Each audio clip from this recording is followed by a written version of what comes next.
session. 9 components of CBT and workstations. Practical work area check. Learning resource area check. Institutional area check. Conceptual learning lab check. Quality control area check. Training resource area check. Distance learning check. Computer lab check. And support service area check. Functionality of materials and equipment. Laptop, projector, utensils and materials for food processing complete. Equipment functional check. Safety features, fire extinguisher check, fire exit check, first aid check. Resource based on the training regulations, LBT and session plan check. Monitoring and resource orientation check. Trainees, please come in.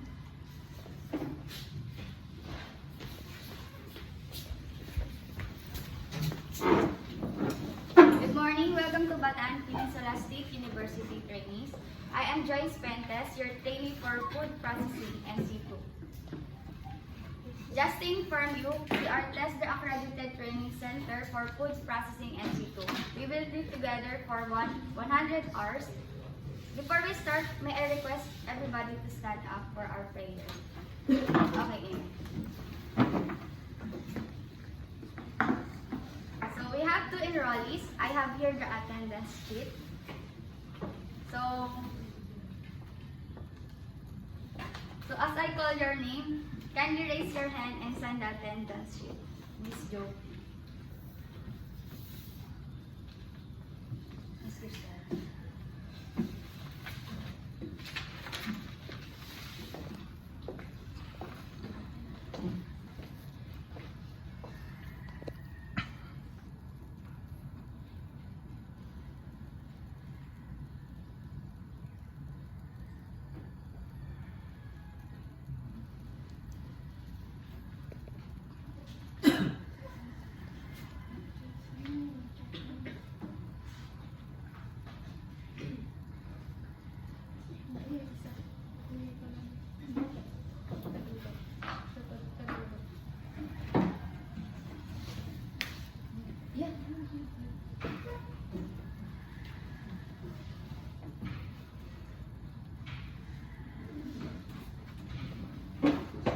What is your reason in enrolling the course, Miss Cristel?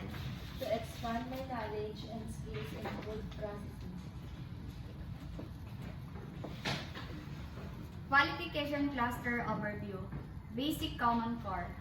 Core competencies for NC2 food processing. Food processing by salting, curing, and smoking.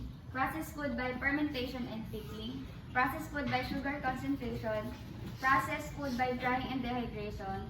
And last, processed food by thermal application. Competency-based training. It is a training delivery approach that focuses on the competency development of the learner as a result of the training. Competency-based training principle. The training is based on the curriculum developed for competency standards. Learning is modular in its structure. Training delivery is individual and self-paced. Training is based on work that must be performed. Training materials are directly related to the competency standards and the curriculum modules.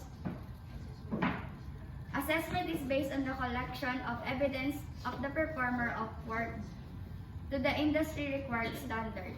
Training is based on both on and off and the job components.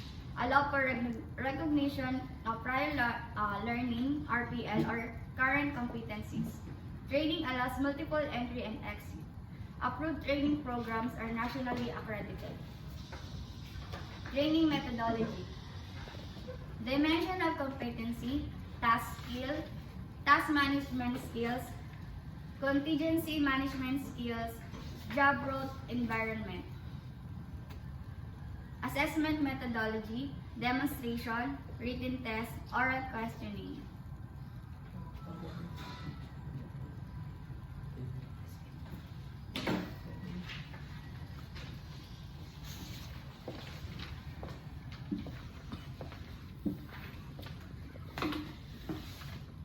So I have here the trainee's characteristic data gathering form. Kindly answer it honestly since it's all your about your background. You have 5 minutes to answer it. Okay, time's up.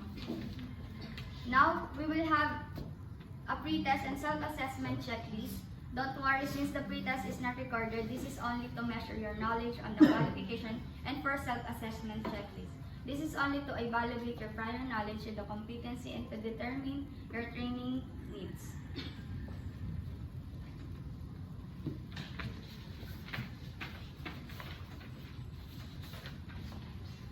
Okay, thanks. Okay, so I will give feedback about the results of your pre-test. When I call your name, follow me to the trainer's resource area. Miss Escobar, please take.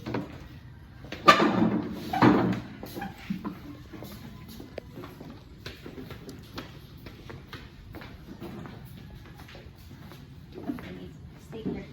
So I have found on your pre-test that you have no prior knowledge in this qualification. Let us proceed to the learning resource area and read the CBLM.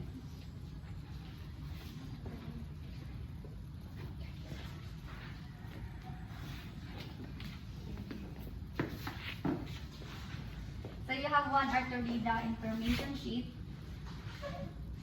Then answer the self-check and compare your answer to the answer key. I will give you 1 hour and you may now start. Ms. Cristel, since you have prior knowledge about this qualification, do you have any supporting documents for me to validate? Yes, ma'am. So, okay, let me just call your previous employer to confirm.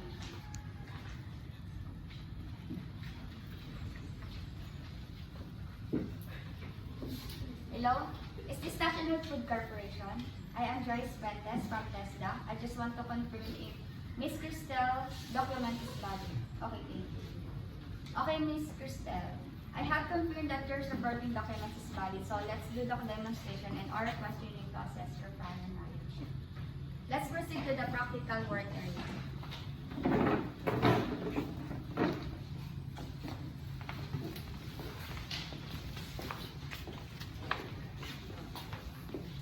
For your demonstration, you need to perform how to process food by drying and dehydration, by thermal and application. You may use the tools and materials provided here. You have 1 hour to do it. You may now start.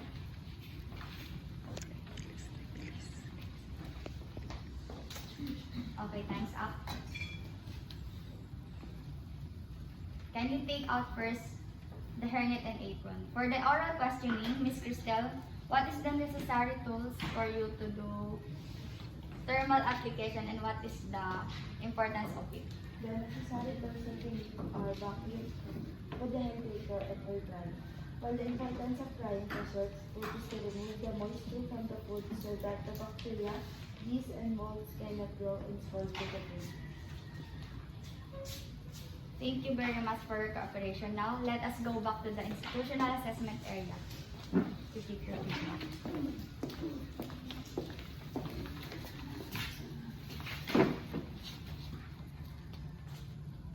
Okay, job well done, Miss Fuentes. It will be recorded in your Miss Cristel. It will be recorded in your process chart, and here's an achievement certificate since you do not have to undergo training for this competency. You may now leave.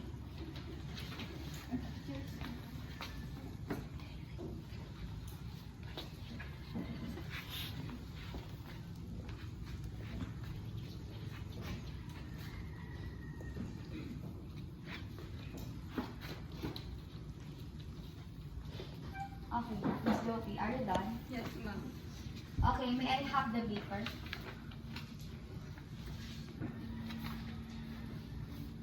I have checked that you already have a clear understanding of the information sheet. You did a great job. Do you have any question or qualification? None, ma'am. If none, you may now leave and please study the CBLM and training activity matrix for tomorrow work.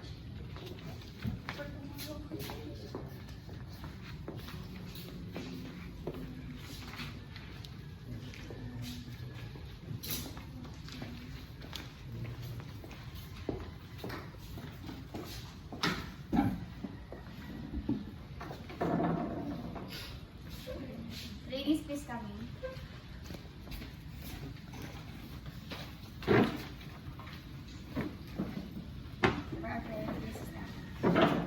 Okay. To ask and call your name, kindly raise your hand and say present. Miss Joki. Miss Cristel. Present. Congratulations, Ines, for making it up to the 20th day of our training. So here is your activity metrics to know your workstation for today. If you have any concerns, please don't hesitate to ask me. Okay, let's proceed to workstation, Miss Cristel. And Miss Escobar, please move to workstation.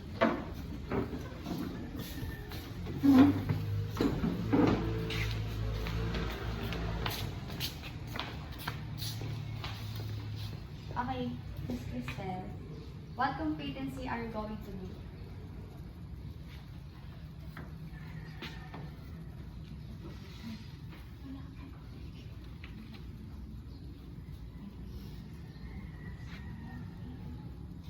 Okay, I can see you can demonstrate how to do it.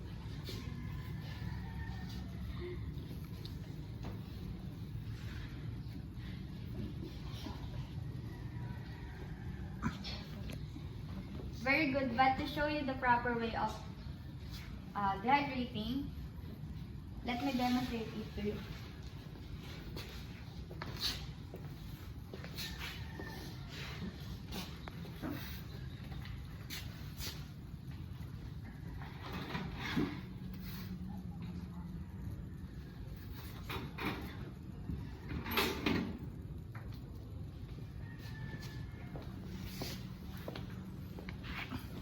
You did a great job, Cristel. This time you're perfectly drying the product.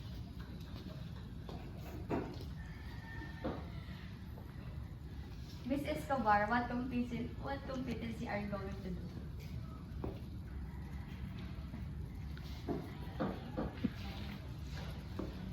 I'm going to dry and dehydration.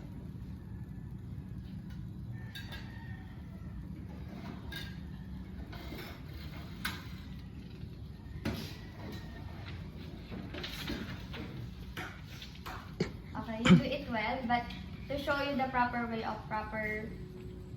drying and dehydration, let me demonstrate it.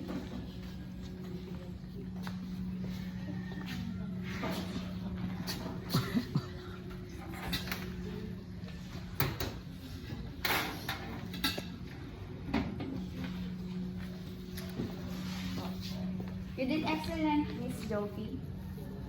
This time, perfectly operate the food dehydrator for food drying and dehydration. Miss Escobar, since you already performed the task satisfactorily for this unit of competency, which processed food by drying dehydration are now officially qualified to undergo institutional competency assessment, just inform me anytime. If you are ready to undergo the institutional assessment, for now you can go to practical work area for more practice and information.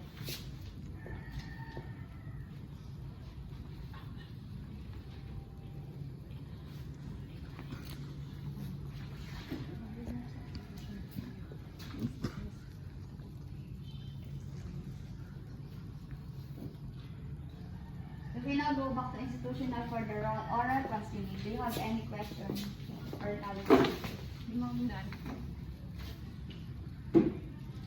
Miss Escobar, since you have failed all the unit of competency, you are now not yet competent and now not qualified to take the National Competency Assessment for Food Processing NC2. If you like to master this competency, you may go back to the workstation and practice it more. Miss Escobar, you can now sign the rating sheet and now you can go back to your work area.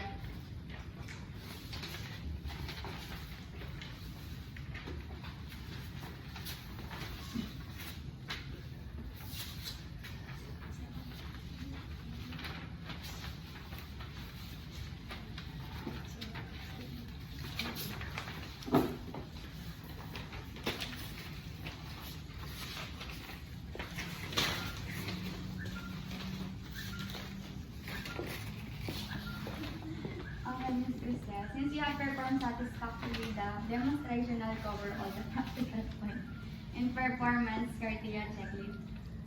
Well done, Ms. Cristel. I will record your performance on the achievement chart.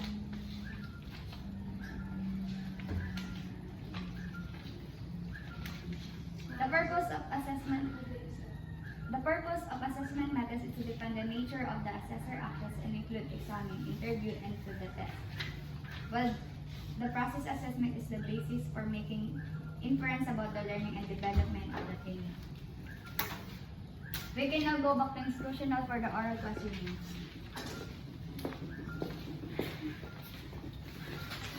Ms. Cristel, since you've passed all the unit of competency, food processing and C2, you are now competent and qualified to take the National Competency Assessment for Food Processing and C2.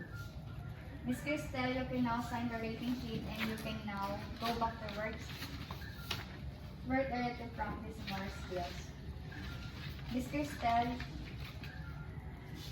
can you please answer the post test and the training session evaluation? Okay, congratulations and thank you. Good luck to your national assessment.